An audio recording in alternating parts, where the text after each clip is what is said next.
오늘의 성경 말씀은 누가복음 11장 23절입니다. 예수님이 하신 말씀, 나와 함께 아니하는 자는 나를 반대하는 자요, 나와 함께 모으지 아니하는 자는 해치는 자니라.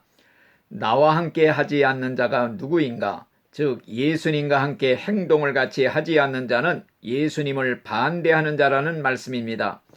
우리의 신앙생활에는 중립이 없습니다. 구경꾼이나 방관자도 있을 수가 없습니다. 주님 편에 서지 않으면 반대편에 서게 되는 것입니다. 주님이 세상에 오신 목적은 전도하러 오셨습니다. 영혼을 구원하러 오셨습니다.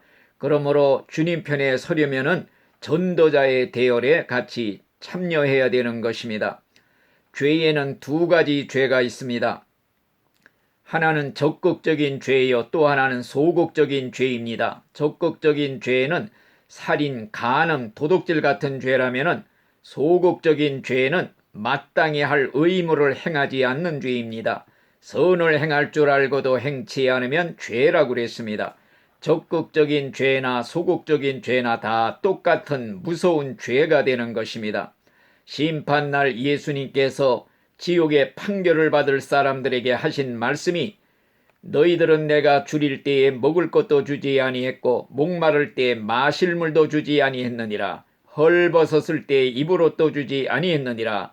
이 저주받은 자들아 나를 떠나 마귀와 그 사자들을 위해 예비된 영원한 지옥불 속으로 들어가라. 만일 죽어가는 사람을 보고도 그냥 모른 척 방치하고 지나가서 그가 죽었다면 내가 그를 죽인 간접적인 살인죄가 될 수가 있는 것입니다. 마찬가지로 의의 옷이 없어 뻘거벗은 채 죽어가는 불쌍한 영혼을 보고서도 그들에게 53마포 의의 옷을 입혀줄 애타는 마음이 없으므로 방치해서 그를 지옥에 보냈다면 이 역시 영혼의 간접적인 살인죄가 될 수가 있는 것입니다. 생명의 양식 그리스도가 없으므로 영혼이 굶어 지옥 가는 사람을 보고도 자기의 집에는 생명의 양식이 산더미처럼 쌓아 있으면서도 혼자만 배불리 먹고 살면서 나누어 주지 않음으로써 그가 지옥에 갔다면 이 역시 영혼의 간접적인 살인죄에 해당될 수가 있는 것입니다. 예수를 믿지 않는 수많은 사람들이 지금 죄악의 홍수에 빠져 지옥의 시궁창 속으로 빠져들어가는 것을 보고서도 멀리서 팔짱 끼고 구경만 함으로써 그들이 지옥 갔다면 이 역시 영혼의 간접적인 살인죄가 될 수가 있는 것입니다. 살인하지 말라는 계명을 어기는 것은 큰 죄인 줄 알면서도 죽어가는 영혼을 구원하라는 주님의 명령을 지키지 않는 것은 죄인 줄 모르고 살아갈 때가 많이 있습니다. 열매를 맺으라고 심은 나무가 열매를 맺지 못했을 때 주님께서는 이 땅만 허비하는 쓸데없는 존재를 찍어 버리라고 그랬습니다. 우리가 맺어야 할 열매 중에 최고의 열매는 전도의 열매입니다. 우리가 평생 교회 다니고 적극적으로 큰 죄를 지은 일은 없을지라도 일평생 열매를 맺지 못하고 살았다면 찍혀 들어갈 염려가 있는 것입니다. 또한 1달란트 받은 종도 적극적으로 큰 죄를 지은 일은 없습니다. 그렇지만 이익을 남기지 못하고 본전을 가지고 왔을 때 악하고 게으른 종이란 책망을 받고 바깥 어두운 곳 지옥에 쫓겨나 슬피 울며 이 일을 갈게 되리라 말씀했습니다. 우리가 예수를 믿는 것은 교양을 쌓으러 다니는 것이 아닙니다. 그리스도의 군사로 가입하는 것입니다. 십자가의 군사가 되는 것입니다. 우리 십자군의 총사령관은 예수님이십니다.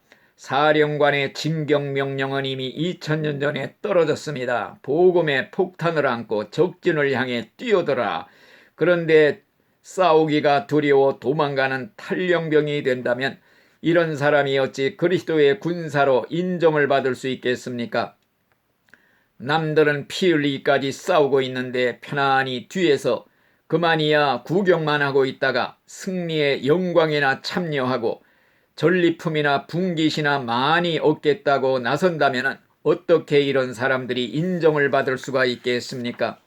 옛날 구약성경 사사기에 보면은 가나안 왕 야빈이 이스라엘을 쳐들어온 일이 있습니다. 그때 여자 사사 드보라가 이스라엘 청년들을 모아가지고 싸워 승리를 거두었습니다. 그리고 승리의 감사를 하나님께 노래하면서 하는 말이 여호와의 사자의 말씀에 메로스를 저주하라. 너희가 거듭 그 거민을 저주할 것은 그들이 여호와를 도와서 강한 자를 치러 오지 않은 까닭이라. 온 이스라엘 백성이 적과 싸우러 다 나왔는데 메로스라는 지역에 사는 사람들만이 싸우러 나오지 않았습니다. 그래서 하나님의 사자가 그들을 저주하라. 이들은 남들이 다 나와서 싸울 때 싸우러 나오지 않았느니라. 또 이스라엘 나라가 바벨론의 침공을 받고 멸망을 당하게 되었을 때 이스라엘과 휴령관광에 있던 에돔 사람들은 멀리서 구경만 했습니다. 그때도 하나님은 오바다 선지자를 통해 저주를 선포했습니다. 너희가 예루살렘이 약탈당할 때 멀리서 방관했은즉 너희도 약탈하는 자와 같은 자들이라. 내 위에 내릴 심판이 예루살렘보다 크도다 그랬습니다. 우리의 신앙 생활에는 구경꾼이 있을 수가 없습니다. 예수님 편에 서지 않으면 원수의 편에 서게 되는 것입니다.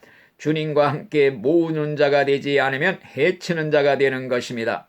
우리가 주님 편에 섰다는 확실한 증거를 보여주려면 전도자의 대열에 서야 되는 것입니다. 그렇게 되면 예수님께서 하나님과 천사들 앞에서 나를 하나님의 제자로 주님의 종으로 확실하게 인정을 해 주실 줄 믿습니다.